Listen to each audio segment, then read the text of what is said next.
Investing in gold doesn't have to be complicated. I'm Colin Plume, the CEO of Noble Gold Investments, and I want to take the time to show you how investing in a gold IRA can help you hedge your bets against inflation and other economic concerns on the horizon. Visit Noble Gold Investments and get our free gold investment guide on buying gold the right way. And make sure you're investing with the right company. Visit noblegoldinvestments.com. Good evening. I'm still reporting on the coup. Please like, share, and subscribe below. That makes our numbers and our income go higher. A few days ago, I appeared on the Uncle V show. Uncle V is a big supporter of Epic Cash, a relatively new entrant in the crypto market whose volunteers are absolutely committed to being the most decentralized, most secure form of money ever invented. The original interview was 75 minutes long, but a dedicated Epic Cash volunteer named Monkman cut this down to 25 minutes and made it so watchable, so good. Okay, everyone, we have an amazing guest right now, a famous guest. You are looking at Bill Still, ladies and gentlemen. Bill Still is a legend. He produced Money Masters. What is Money Masters? IMDb, International Movie Database, has said that Money Masters is consistently the 12th to 15th best documentary ever produced. That's amazing. It is really nothing from it.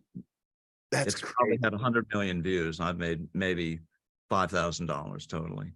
100 million views, everyone. It was produced with the nastiest, cheapest little video camera, and we'd go into the Bank of England. We knew we were going to get arrested, and so we'd film 10 minutes, and then we'd take the tape out and replace it and hide it, and then film some more. But it turned out that those guys really liked us, and I couldn't believe that. And I said, you know, the head of the thing was called John Keyworth, and I said, John, how come you've let me in here 3 times? And he said, because you were the only one who's asked. Wow, that's amazing. The tally stick segments. So when you were given those examples of money that had a good run, can you share what those are? Well, in Great Britain, it was the tally stick. The tally stick was designed specifically by Henry I in 1100 AD because he was actually a very populist king, probably the most populist monarch ever. Yeah. And he was tired of his entire population of his domain essentially living in serfdom.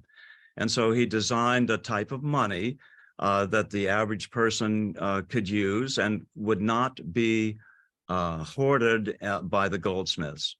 The goldsmiths were running a little scam back then where they'd take your gold in deposit and they'd give you a little slip of paper so that you could trade with it. You know, that's right. You know, a little IOU basically, and you could trade.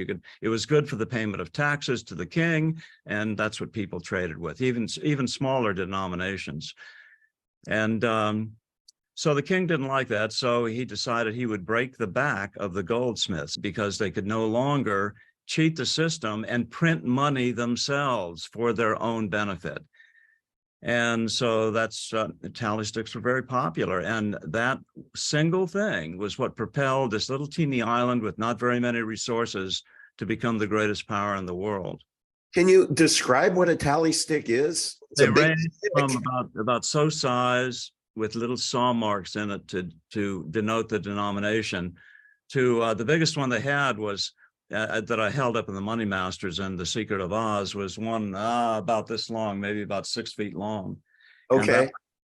It represented a mortgage payment, a mortgage. It was worth an entire mortgage. 25,000 British pounds. Okay. And so people would just carry these things around in their pocket like they do change? Just like today. I mean, they'd be about the size of your little finger. And it'd be made out of wood? Yeah, it was just made out of a wood that didn't tend to deteriorate. I forget the type of wood. And they would make little marks on it with a saw, and that would depict the denomination. And when the king creates them, he would split it in half. And of course, a piece of wood splits in half very uniquely. And if you were ever caught trying to spend a fake tally stick I was going to ask. off of your head. Back in those days, it's just like the difference between urban living today in the United States and living in the countryside. You have to drive half an hour to a store or whatever, but still the mores of the population there is entirely different. It's back to where it was like when we were kids. Right. In other words, a very small population, doesn't move around much. And so if you get a bad reputation, you're sunk. What is money according to Bill Still? What the average person agrees, or a non-sovereign king demands to be used as the medium of exchange. Whenever it's centralized, comes from a centralized source like a king, then it turns out badly, and inevitably the sovereign fails. And whenever it actually rises as a populism type of deal, it succeeds wildly, just as it did in colonial America, just as it did from 1100 AD to the mid 1700s in England. The American Revolution really got kicked off when the British told the Americans that they could no longer use what later was called the United States note. It was just, we were simply printing our own money. And so then the Brits came in and demanded that we start paying our taxes only in gold coin. And of course, the colonies had no gold coin at that point. Okay. And so we had no choice but to say, okay, we're leaving. What's the Wow. longest running money in the history of the United States? It's not the Federal Reserve note. It's what preceded the Federal Reserve note, which is the United States note. The only difference is the US note has a red seal and the Federal Reserve note has a green seal. Other than that, it says United States note at the top instead of Federal Reserve note. Are you a Mason? I know the answer. No and hell no, but I just had to give you a hard time. I had Masonry in my family, and I was expected to join Freemasonry when I turned 21. And so I went down to the teacher, and he gave me, all the paperwork and all this stuff. And I was already a budding Christian. I was the only one in my family that went to church, and so I'd get on my bicycle in Southern California and ride down to the church. And I didn't really understand it, but I just had a leading, that That's was amazing. where I wanted to go. And I kind of had a notion of what was good and what was bad, and I asked my Masonic teacher, I've heard that Freemasonry, you have to take a blood oath to kill people if you reveal the secrets. And I said, I don't think Jesus would like that.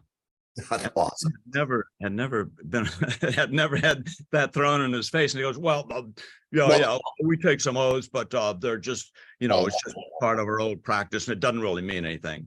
Yeah. Okay, so I took his thing back and I took it home, looked at it, said $100. You had to pay $100. And I went, no, I'm not doing it. That changed my life. Well, I mean, I can't imagine $100 back then would be probably $1,000 today, if not more, right? Yeah. Yeah. So I'm 115, and so that was. I want everybody to know Bill was kind enough to send to me this book, original printing, that I now have in my possession, that I am so grateful for. Yes, that's the one. New World Order. The ancient plan of secret societies. So tell me about that book, Bill. And can people get that on Amazon? Used. Used. Sometimes they go for $100 a piece. Sometimes you can find one for 20. There were over 200,000 printed. Wow. Early half of the 1990s. So that is a collector's item. The point of the book was that this coup that's going on, the Biden coup, was not the first time this was attempted. It was attempted during the Nixon era. Okay. A guy recently has written a book. He was a lawyer in the Nixon administration, and he's trying to trying to resurrect Nixon's reputation, basically, and he's wrong. And he just dismisses, jumps right over the whole coup aspect that happened during the Saturday Night Massacre. And it's a very interesting read. And the reason I know it's true is because my dad was contacted by some of Nixon's White House people and asked if he and other friends of his in the military would be willing to take money to join a coup d'etat to put Nixon in office for a third unconstitutional third term. Right. He was told that there was unlimited money behind the effort, and any military officer that wished to participate could name his price. And that's where it all started. He was the chief scientist of the Minuteman missile system. Oh, he was wow. educated through all the Air Force technical schools from when he first came in, and he was in a position to, and they also asked him to join as deputy director of NSA, but he just retired out of the Air Force because there wasn't enough money. My gosh, you come from good stock, Bill. Well, he was very, very technically advanced, and so anyway, they needed a guy like him. So Yeah. that's how come. Did he My say dad no? didn't buy it. He immediately prepared a memorandum which he sent to the FBI and to Defense Intelligence Agency and like that, and that ended up putting the coup off. Oh my gosh. But I was the only one to talk about this because I knew I had to learn to be a writer just because nobody else was going to talk about this coup thing. And so that's all detailed in that book right there. Yeah, and there was no other support for it anywhere in the reportage world until about 10 years later when Seymour Hersh came out with his story and said, yep, this is all true. Gosh, And when he had other top people in the intelligence community verify that was true. And so, Bill, that had to be fairly risky by your dad. I mean, these people probably didn't take no well, but they really didn't take, running it up the flagpole, I imagine, no? yeah, but back then, if you were to take out a top military technical guy, there would be repercussions. Okay. And back then they did not own the military. And so I thought, well, as long as we've still got the military filled with patriots, we're okay. But now they've gone out to that too. I mean, now we're really in trouble. There's no major force to really stop Biden. So these CBDCs, to me, if I'm trying to connect some dots and I close my eyes, I just see a bunch of slaves. Am I right about that? Isn't that the purpose of CBDCs, to turn us all into slaves? Not only the CBDC. I mean, everything that Biden and company is after, or Obama and company, whatever. Yeah. I think he's still right. Is to overly centralize power to an even greater degree, to the point where we are literally all slaves, to the point where that's why they're attacking on motherhood itself, because soon we'll be able to cook up our own babies in test tubes, and we won't need any of these women having to go through the pains of labor. We won't need any family structures anymore. All the babies will come out of test tubes. This is what's coming, and they'll all be little obedient slaves. You're only going to be able to pay your taxes with a central bank digital currency, I imagine. Right. What do you think? Right? Right. And if you don't, then you can't trade, you can't buy or sell. These people don't know the Constitution. They don't give a twit about the Constitution, and the Constitution's a good document. And the only way we can really do this politically is to adhere to the Constitution. Why is it so easy?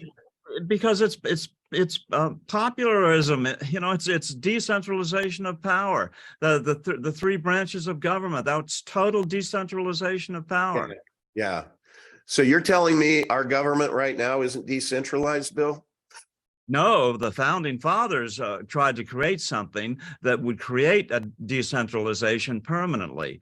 Right. Unfortunately, as Franklin said, it's a republic if you can keep it, and we haven't kept it very well. But I mean, we've been subject to a deliberate attacks against it. That's what's going on. And now we have China in the mix doing everything they can to screw it up. And we're in trouble. We're in trouble right now. And we're in trouble for the next 2 years, big time.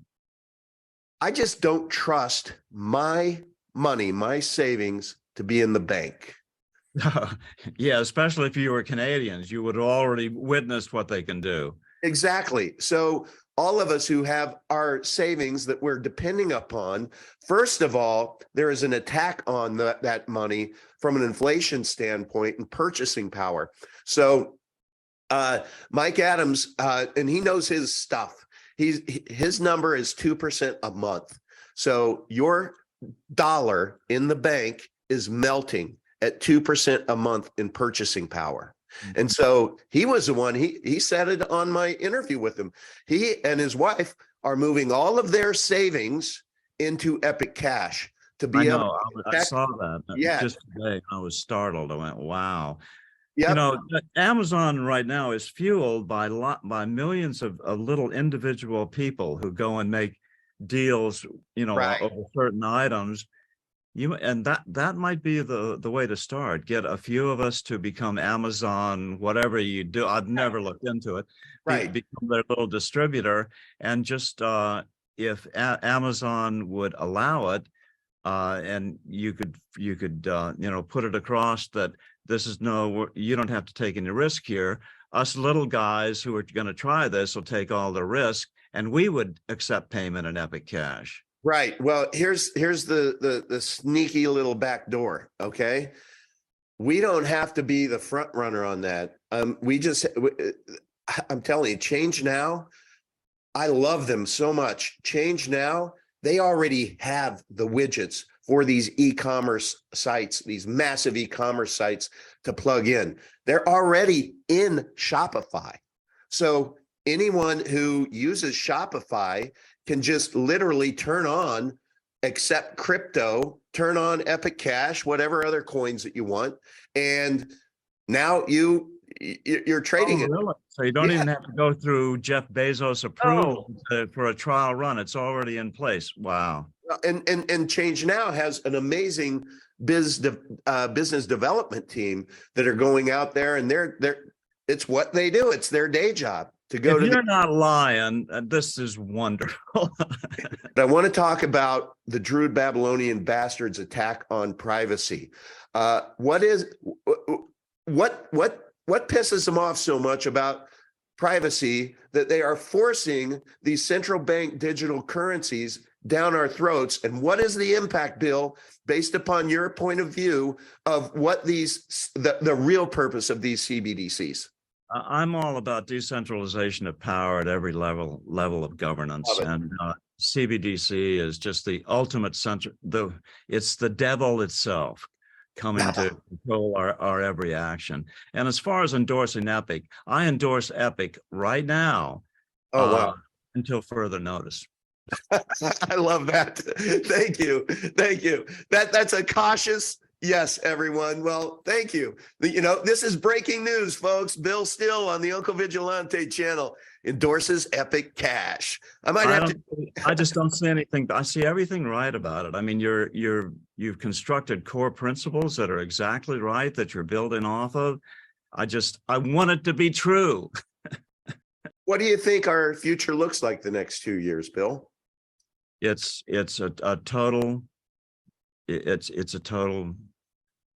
dice gamble. I don't know. It just depends on who can step up to oppose this. I mean, right now we have a narrow margin in Congress, and they're doing the best that they can, but nobody's taken on money. Nobody's taken on money like you guys. I mean, I've never seen anything like this. Yeah.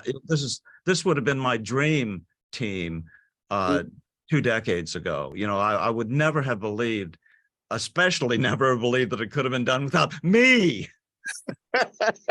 But we couldn't do it without you, which is why we just decided, let's bring Bill on a little later after we get all the tweak everything, because he'll dismiss it out of hand if he if he wouldn't believe us at the beginning. It's true. I would have gone, I already tried that. It didn't work. Exactly. You've tried that and it works. So because you've got a collection of like-minded people who have been in the crypto space. As far as I know, I was the first one to ever try to create a direct link between USD and BTC. Took my little $36,000 down to Nassau in the Bahamas, and I met all the big politicos and met the head of their stock exchange and all the people responsible for all that stuff, and got approvals. And then my $36,000 ran out. Wah wah. Wow. Did you have to swim back?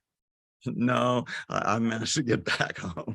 Okay. I really am having a difficult time identifying any of the white hats out there that are fighting back.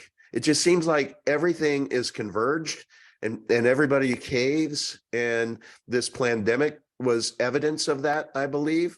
What are your thoughts? Are there any white hats out there, or is everybody there are, and they're doing good work. I mean, okay? Jim Jordan in Congress and people like that, you just can't do anything but send them medals, and they're trying to do their best under these conditions. Okay. So all the people in government aren't sold out? All the people are not sold out. That's correct. Oh, okay. There is a remnant there, and all we can try to do is make it until Biden leaves under one circumstance or another. There's now been articles of impeachment that have been put before Congress, and with only 10 to 20 backers so far, but that's got to grow. I hope so, because then Kamala Harris will be president, and wow, it'll be great, right? Kidding. I'm kidding. I would cackle right now, but I don't want to, I don't want to ruin what was otherwise, I think, a really great interview. But